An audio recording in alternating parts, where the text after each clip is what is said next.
हरियाणा के मुख्यमंत्री मनोहर लाल दिल्ली दौरे पर हैं, जहां इस दौरान उनकी केंद्रीय मंत्री भूपेंद्र यादव और अश्विनी वैष्णव के साथ बैठक हुई। इस बैठक के बाद हरियाणा भवन में सीएम मनोहर लाल ने प्रेस कॉन्फ्रेंस की, जिस दौरान उन्होंने इंफ्रास्ट्रक्चर सहित अन्य मुद्दों पर क्या कुछ कहा, वो आपको सुनाते हैं।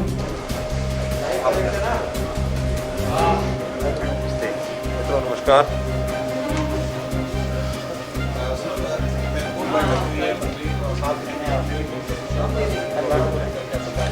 देखिए, इंफ्रास्ट्रक्चर का जितना आगे महत्व बढ़ रहा है, उसमें चाहे हमारा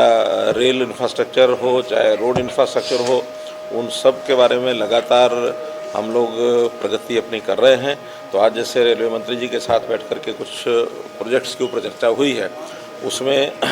जैसा दिल्ली से हिसार तक की जो नई रेलवे लाइन बनाने की बात आई है, उसमें एक नया सुझाव भी आया है, जिसके ऊपर अब विचार करेगा डिपार्टमेंट कि उसको एक आरआरटीएस के आधार के ऊपर एलिवेटेड एक रेलवे लाइन ऐसी बनाई जाए ताकि फास्ट जो स्पीड की ट्रेन्स हैं वो उसमें संभव हो सकें। क्योंकि जैसे ही एयरपोर्ट हिसार का बनता है तो दिल्ली एयरपोर्ट के साथ जोड़ करके जितना फास्ट ट्रेन उस पर चलेगी उतना उसमें लाभ मिलेगा। इसी प्रकार जो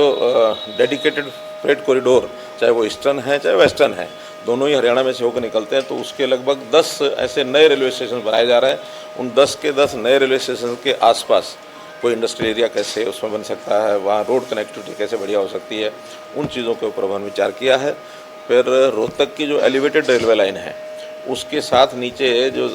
खाली ज़मीन जहाँ पहले लाइन थी उसके ऊपर एक रोड बनाने की बात थी, वो सहमति बन गई है कि जल्दी परमिशन हमको मिल जाएगी और हरियाणा की ओर से हम उस रोड को बना करके ताकि रोहतक शहर का उसको लाभ उसका मिल सके। इसी प्रकार एलिवेटेड रेलवे लाइन कैथल की बननी है, कैथल का भी जल्दी डीपीआर बन करके हमको परमिशन यानी हो जाएगी, यानी रेलवे नहीं बनानी है, वो जल्दी उसको स्पीड कर देंगे रेलवे के, ताकि एलिवेटेड रेलवे लाइन कैथल की बन जाए, कुरुक्षेत्र के पहले बनी रही है। तो ऐसे जितने भी पुराने प्रोजेक्ट्स हैं उन सब के ऊपर विचार किया ताकि उनकी गति जो है वो तेज़ हो सके और रेलवे का जो ट्रैफिक है वो स्मूथ बने और ज़्यादा लाभ हरियाणा के लोगों को हो सके।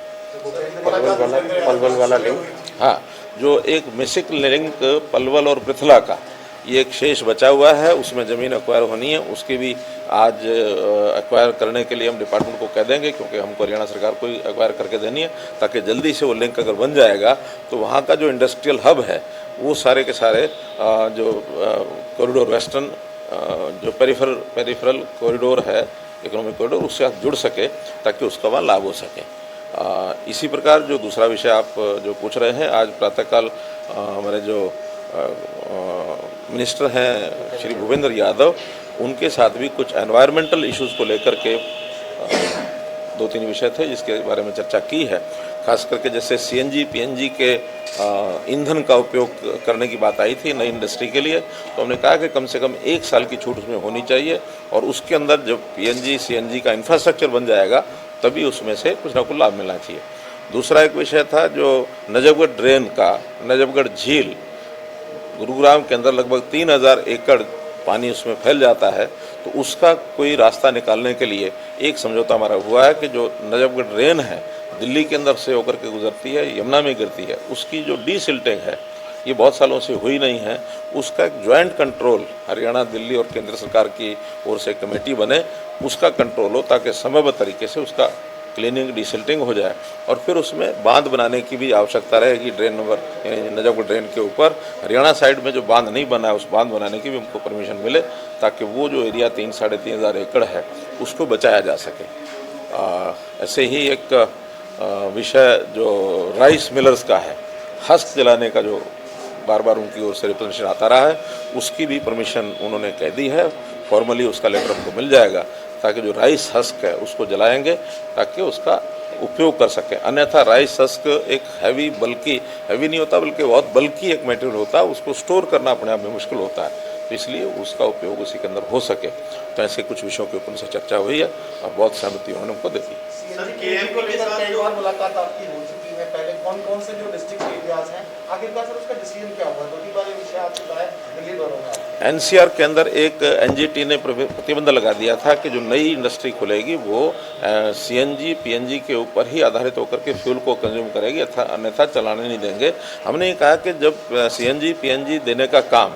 ये सरकार का है, कोई जिसने इंडस्ट्री लगाई है वो अपने आप नहीं ला सकते, तो हम जितना इंफ्रास्ट्रक्चर जितना जल्दी देंगे, तो इसलिए जब तक वो इंफ्रास्ट्रक्चर नहीं मिलता तब तक नई इंडस्ट्री को छूट मिलनी चाहिए। वो इस बात से सहमत हैं और डिपार्टमेंट से कोई ना कोई राय करके एनजीटी के माध्यम से उस विषय को डिक्लेयर कराया जाएगा। सर केएमपी के साथ रेल कॉरिडोर जो बन रहा है वो पहले से प्रोजेक्ट है, वो तो प्रोजेक्ट उसका शिलान्यास करने के लिए आपने